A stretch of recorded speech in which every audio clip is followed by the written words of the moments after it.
Hi friends, welcome to 4 Star studios.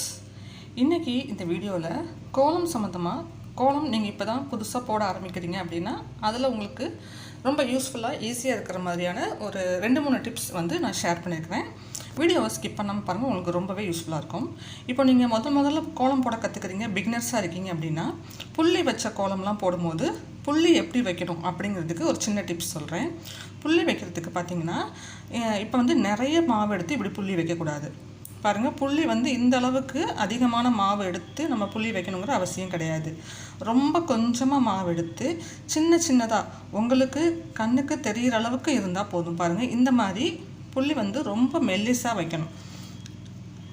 பார்த்தீங்கன்னா தெரியும், இது ரெண்டுக்கும் உங்களுக்கு டிஃப்ரென்ஸு. இது எதனால் அப்படி சொல்கிறோம் அப்படின்னா, இந்த மாதிரி அதிகமான மாவு எடுத்து புள்ளி வச்சுட்டு நீங்கள் அதில் கோலம் போட்டால் கூட அந்த கோலம் போட்ட பிறகும் அந்த புள்ளி வந்து அசிங்கமாக தெரியும். பாருங்கள், இப்போ நம்ம இதை ஜாயின் பண்ணிடலாம். அதே மாதிரி இப்போது நம்ம கீழே வச்சுருக்கோம் இல்லையா, மெல்லிஸாக புள்ளி வச்சுருக்கோம்ல, அதையும் ஜாயின் பண்ணிடலாம். அப்போ உங்களுக்கு அந்த டிஃப்ரென்ஸ் தெரியும். பாருங்கள், இப்போ மெல்லிஸாக நம்ம புள்ளி வச்சுட்டு கோடு போட்டோம், இல்லை அதில் ஒரு கோலம் போட்டோன்னா அந்த புள்ளிகள் இருக்கிறதே இப்படி தெரியக்கூடாது. மேலே இருக்கிறது பாருங்கள், அதிகமான மாவு எடுத்து வைக்கும்போது இப்படி அந்த புள்ளி வந்து அசிங்கமாக அப்படி தெரியும். அதனால இந்த ஒரு சின்ன டிப்ஸ் வந்து புதுசாக கோலம் போட கற்றுக்கிறவங்களுக்கு யூஸ்ஃபுல்லாக இருக்கும். இதை ஃபாலோ பண்ணிக்கோங்க. அடுத்தது, நம்ம வைக்கிற புள்ளிகள் வந்து அந்த இடைவெளி எப்படி ஒரே அளவாக ஒரே சீராக வைக்கிறது. ஒரு சில இடத்துல கொஞ்சம் கேப் கம்மியாகவும் ஒரு சில இடத்துல கொஞ்சம் கேப் அதிகமாக வச்சா கோலம் வந்து ஒரே மாதிரி ஷேப்பில் பார்க்குறதுக்கு நல்லா இருக்காது. இப்போது உங்களுக்கு நீங்கள் பிகினர்ஸாக இருக்கிற பட்சத்தில் ஒரே அளவான புள்ளிகள் வைக்கிறதுக்கு இப்போ ஒரு புள்ளி வச்சுட்டு இப்படி உங்களுடைய அந்த 3 விரலை இப்படி வச்சு அதுக்கு அடுத்து நீங்கள் அதுக்கு நேராக பாருங்கள், அந்த ஆள்காட்டி விரலுக்கு நேராக இந்த பக்கம் இருக்க புள்ளி இருக்க மாதிரி பார்த்துக்கணும். அப்போ நீங்கள் அந்த பக்கம் ஆள்காட்டி விரலை ஒட்டி புள்ளி வைக்கணும். இது மாதிரி நீங்கள் கேப் விட்டு முதல்ல இனிஷியலாக வச்சு பழகுங்க.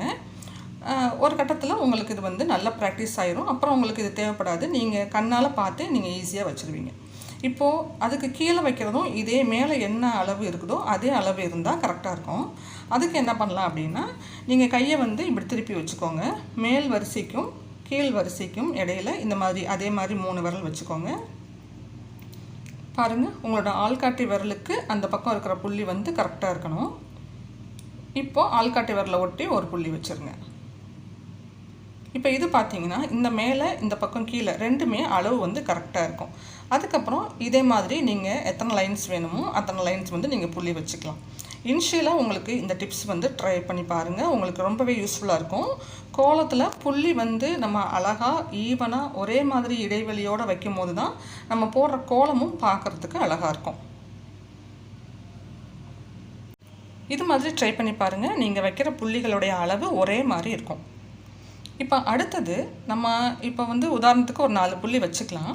இப்போ இந்த 4 புள்ளியையும் நம்ம ஜாயின் பண்ண போகிறோம் அப்படின்னா கையை எடுக்காமல் ஜாயின் பண்ணுங்கள். முடிஞ்ச அளவுக்கு எவ்வளவு தூரம் முடியுமோ அந்த அளவுக்கு கையை எடுக்காமல் ஜாயின் பண்ணிடணும். அதாவது ஒரே ஸ்ட்ரெச்சில் ஒரே ஸ்ட்ரோக்கில் அந்த லைனை போட்டுடணும். பாருங்கள், இந்த மாதிரி கையை எடுத்து போடக்கூடாது. ஒவ்வொரு லைனுக்கும் எடுத்து போடாமல் இப்படி ஒரே ஸ்ட்ரோக்கில் போட்டிங்கன்னா அந்த கோலம் வந்து பார்க்குறதுக்கு நீட்டாக இருக்கும். இப்போ இதை பாருங்கள், நம்ம கையை எடுத்து இப்படி நீங்கள் ஒரு இதையும் ஜாயின் பண்ணுறதுக்கு இப்படி கையை எடுத்து திரும்ப அங்கேருந்து ஸ்டார்ட் பண்ணிங்க அப்படின்னா அது பார்க்குறதுக்கு ஒரு மாதிரி ஈவனாக இருக்காது. ஒரே ஸ்ட்ரோக்கில் இப்படி போட்டுருங்க, அப்போ தான் அழகாக இருக்கும். ஒரு 4-5 புள்ளியை நீங்கள் ஜாயின் பண்ணும்போது இந்த மாதிரி நீங்கள் ட்ரை பண்ணுங்கள். பாருங்கள், இந்த மாதிரி நீங்கள் இப்படி போடும்போது முடிஞ்ச அளவுக்கு உங்களால் எத்தனை புள்ளிகள் இல்லைனா எவ்வளோ தூரம் இப்படி போட முடியுமோ அந்த அளவுக்கு இப்படி ஒரே ஸ்ட்ரோக்கில் போடுறதுக்கு ட்ரை பண்ணுங்கள். இது அப்படி இல்லாமல் நீங்கள் இப்படி நிறுத்தி போடுறது வந்து கண்டிப்பாக டிஃப்ரென்ஸ் தெரியும். ஏன்னா நம்ம ஒவ்வொரு தடவும் அந்த ஜாயின் பண்ணுற இடம் வந்து உங்களுக்கு வந்து பார்க்குறதுக்கு அவ்வளோ அழகாக இருக்காது. பாருங்கள், இதையும் நீங்கள் கோலம் போடும்போது ட்ரை பண்ணுங்கள். இப்போ பாருங்கள், 2 கோலம் ஒரே மாதிரி ஒரே கலர்ஸ் யூஸ் பண்ணி போட்டு வச்சுருக்கேன். ஒரு உதாரணத்துக்கு இப்போது இதில் பார்டர்ஸ் போடுறதுல என்னென்ன டிஃப்ரென்ஸ் காமிக்கலாம், பார்டர் எப்படி பளிச்சுன்னு தெரிகிற மாதிரி போடலாம் அப்படின்னு சொல்கிறேன். இப்போ இது வந்து கீழே பேக்ரவுண்டு வந்து நல்ல பிளாக் கலரில் இருக்குது. இப்போ இந்த கோலம் பாருங்கள், அதே கலர்ஸ் யூஸ் பண்ணி அதே கோலம். கீழே வந்து டைல்ஸ் வந்து ஒயிட் கலரில் இருக்குது. இந்த மாதிரி ஒயிட் கலரில் டைல்ஸ் இருக்குது அப்படின்னா நீங்கள் வந்து வெறுமனை பார்டர் வந்து ஒயிட்டில் மட்டும் கொடுத்தீங்கன்னா நல்லா இருக்காது. அதுக்கு என்ன செய்யலாங்கிறத நான் உங்களுக்கு சொல்கிறேன். இப்போ முதல்ல ஒரு மண் தரையாக இருக்குது அப்படின்னா இந்த மாதிரி பார்டர் வந்து ஒயிட் கலரில் கொடுங்க. அப்போ வந்து அந்த மண் தரை வந்து எப்போயுமே கொஞ்சம் டார்க்காக இருக்கும் இல்லையா, அந்த டார்க் கலரில் நம்ம போடுற அந்த ஒயிட் கலர் வந்து நல்லா எடுத்து கொடுக்கும். அதே மாதிரி நீங்கள் நல்லா டார்க் கலரில் இருக்கிற டைல்ஸு இல்லைன்னா மொசைக் அந்த மாதிரி ஸ்மூத் சர்ஃபேஸஸில் போடுறீங்க அப்படிங்கும்போது இந்த மாதிரி நல்லா டார்க்காக இருக்கிற தரையில் போடும்போது ஒயிட் கலர் வந்து பார்டருக்கு சூஸ் பண்ணுங்கள், அதுதான் நல்லாயிருக்கும். இப்போ இதே மாதிரி அந்த பக்கத்தில் இருக்கிற இந்த கோலத்துக்கும் நான் வந்து பார்டர்ஸ் கொடுத்துட்றேன். இப்போ இதுவே நீங்கள் உங்களுடைய பேஸ் வந்து கோலத்துடைய அந்த பேக்ரவுண்ட் வந்து ஒயிட்டில் இருக்குது அப்படின்னா அதுலேயே நீங்கள் திரும்ப ஒயிட்டில் பார்டர் கொடுக்கும்போது அது அந்த அளவுக்கு எடுப்பாக தெரியாது. அதனால என்ன பண்ணுங்கள் அப்படின்னா இந்த மாதிரி ஒரு ஏதாவது நீங்கள் அந்த கோலத்தில் யூஸ் பண்ணியிருக்கிற கலர்ஸுக்கு ஏற்ற மாதிரி ஒரு டார்க்கான கலரில் ஒரு அவுட்லைன் முதல்ல கொடுத்துடுங்க ரஃபாக. அதுக்கப்புறமா இதை சுற்றிலும் நம்ம வந்து கொஞ்சம் வந்து அந்த ஒயிட் கலரில் பார்டர் போடும்போது அது வந்து அந்த டைல்ஸ் வந்து நல்லா பிரைட்டாக இருக்கிறதுனால நமக்கு பார்க்குறதுக்கு நல்லா எடுத்து கொடுக்கும். அந்த ஒயிட் கலர் டைல்ஸில் இல்லைன்னா நல்லா பிரைட்டாக இருக்கிற தரையில் நீங்கள் வந்து அதே வெள்ளை கலரில் நீங்கள் பார்டர் போடும்போது அது வந்து அந்தளவுக்கு நல்லா இருக்காது. இப்போ இது மாதிரி ஏதாவது ஒரு கலரில் கொஞ்சம் டார்க்காக இருக்கிற கலரில் ஒரு பார்டர் கொடுத்துட்டு ஒரு அவுட்லைன் கொடுத்துட்டு அதை சுற்றிலும் நீங்கள் ஒயிட் கலரில் போட்டு பாருங்கள். உங்களோட கோலம் வந்து பளிச்சுன்னு வித்தியாசமாக தெரியும். பாருங்கள் இந்த மாதிரி வெறும்னா ஒயிட் கலரில் முதல்ல இருந்தது இல்லையா, அதுக்கும் இப்போ நீங்கள் பார்க்குறதுக்கும் உங்களுக்கு நல்லா டிஃப்ரென்ஸ் தெரியும்னு நினைக்கிறேன். இந்த மாதிரி ட்ரை பண்ணுங்கள். இது வந்து உங்களுக்கு பார்க்குறதுக்கு பளிச்சுன்னு உங்களுடைய கோலம் வந்து நல்லா டிஃப்ரெண்ட்டாக எடுத்து கொடுக்கும்.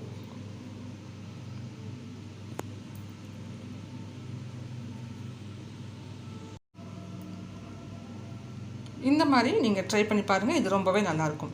இப்போ அடுத்தது உங்களுடைய பேக்ரவுண்ட் வந்து நல்லா இந்த மாதிரி பிளாக் கலரில் இருக்குது, இல்லை இந்த மாதிரி ஒரு நல்ல ஒரு டார்க்கான கலரில் உள்ள டைல்ஸில் நீங்கள் யூஸ் பண்ணுறீங்கன்னா கண்டிப்பாக ஒயிட் கொடுங்க. அதுக்கப்புறம் நீங்கள் இந்த பார்டரை வித்தியாசப்படுத்தி காமிக்கிறதுக்கு ஒரு பட்ஸ் எடுத்துக்கோங்க. இயர் பட்ஸ் இருக்குல்லையா, அதை எடுத்துகிட்டு அந்த ஒயிட் அவுட்லைன் கொடுத்துருக்கோம்ல அதில் வந்து இப்படி ஒரு ஸ்ட்ரோக் வந்து இப்படி கொடுத்து விட்டீங்க அப்படின்னாக்க அது வந்து வித்தியாசமாக நல்லா பார்க்குறதுக்கு நல்லா டபுள் லேயராக உங்களுக்கு வந்து அந்த அவுட்லைன் கொடுத்த மாதிரி ரொம்பவே அழகாக இருக்கும். இதுவும் ட்ரை பண்ணி பாருங்கள். ரொம்ப சிம்பிள் தான். நீங்கள் கொடுத்து முடிச்சுட்டு இதை வந்து செய்கிறதுக்கு ஒரு நிமிஷம் கூட ஆகாது. இது வந்து உங்களோட கோலத்தோடைய அழகை ரொம்பவே அதிகப்படுத்தி காமிக்கும். பாருங்கள் இந்த மாதிரி. இப்போ இந்த மாதிரி இருந்தது இல்லையா, இப்போ இதுக்கும் உங்களுக்கு நல்லா டிஃப்ரென்ஸ் தெரியும். இந்த மாதிரி டிப்ஸும் ட்ரை பண்ணி பாருங்கள். அடுத்தது இப்போ இந்த மாதிரி கூட நீங்கள் கொடுக்கலாம். அந்த அவுட்லைனில் வந்து இந்த மாதிரி சின்ன சின்ன வளைவுகள் போட்டிங்க அப்படின்னா இது ஒரு மாதிரி வித்தியாசமான பார்டராக இருக்கும். நீங்கள் கோலம் போட போகும்போது நீங்கள் இது மாதிரி ஒரு பட்ஸ் எடுத்துகிட்டு போயிருங்க, உங்களுக்கு ரொம்பவே யூஸ்ஃபுல்லாக இருக்கும். நீங்கள் ஏதாவது காம்படிஷனில் போடுறீங்க அப்படிங்கிற பட்சத்துலையும், அப்படி இல்லை உங்களுடைய இது வந்து எந்த இடத்துல யூஸ் ஆகும் அப்படின்னா உங்களுடைய அந்த கோலம் போடுற சர்ஃபேஸ் வந்து நல்லா ஸ்மூத்தாக இருக்கிற இடங்களில், அதாவது இந்த மாதிரி டைல்ஸு மொசைக்கு அப்புறம் வந்து கிரானைட்டு அப்படி இல்லைனாக்கா சிமெண்ட் தரையாக இருந்தால் கூட நீங்கள் இந்த டிப்ஸ் வந்து ட்ரை பண்ணி பார்க்கலாம். ஆனால் மண் தரையில் இந்த மாதிரி ட்ரை பண்ண வராது. அதுக்கு வந்து மண் தரை நல்லா டார்க்காக இருக்கும் இல்லையா, அதுக்கு கொஞ்சம் நல்லா பட்டையாக பார்டர் வந்து ஒயிட்டில் கொடுத்துடுங்க, அது ரொம்பவே அழகாக இருக்கும்.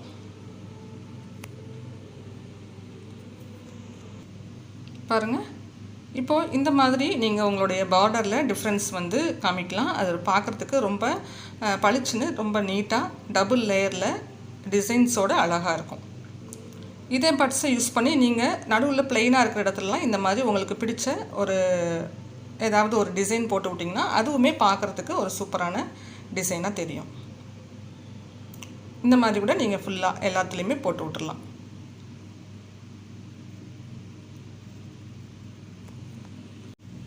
பாருங்கள் இந்த மாதிரி. இப்போ இதுலேயுமே நீங்கள் சென்டரில் வந்து நம்ம வந்து சும்மா அந்த பிளைனாக இருக்கிற இடத்துல வந்து இந்த மாதிரி நீங்கள் ஏதாவது உங்களுக்கு பிடிச்ச ஒரு ட்ராயிங் வந்து இந்த மாதிரி போட்டுக்கோங்க. அது பார்க்குறதுக்கு ரொம்ப சூப்பராக உங்களுடைய கோலத்தை வந்து டிஃப்ரெண்ட்டாக பளிச்சுன்னு எடுத்து கொடுக்கும். அது மாதிரி பார்டர்ஸ் வந்து பளிச்சுன்னு இருக்கணும்னா நீங்கள் இந்த ஒரு டிப்ஸ் மட்டும் ஞாபகம் வச்சுக்கோங்க. உங்களோட கோலம் போடுற இடம் பிளாக்காக இல்லைன்னா டார்க்காக இருந்தது அப்படின்னா நல்லா ஒயிட் கலரில் பார்டர் கொடுங்க. அதே சமயம் நீங்கள் கோலம் போடுற இடம் வந்து நல்ல பிரைட்டாக ஒயிட்டாக இருக்குது அப்படின்னா, இந்த மாதிரி இருக்குது அப்படின்னா, ஒரு பார்டர் ஏதாவது ஒரு டார்க் கலரில் நீங்கள் போட்டிருக்கிற கோலத்தோடைய கலருக்கு சூட் ஆகிற மாதிரி ஒரு டார்க் கலரில் ஒரு பார்டர் கொடுத்துட்டு அதுக்கப்புறமா ஒயிட் கலரில் கொடுங்க. அது ரொம்பவே பார்க்குறதுக்கு அழகாக இருக்கும். அவ்வளோதான் ஃப்ரெண்ட்ஸ். இப்போ இந்த வீடியோவில் நான் சொல்லிக்கிற டிப்ஸ்லாம் உங்களுக்கு யூஸ்ஃபுல்லாக இருக்குன்னு நினைக்கிறேன். உங்களுக்கு பிடிச்சிருந்தா இந்த வீடியோக்கு ஒரு லைக் கொடுத்துருங்க. நம்ம சேனலை சப்ஸ்கிரைப் பண்ணிக்கோங்க. தேங்க்ஸ் ஃபார் வாட்சிங்.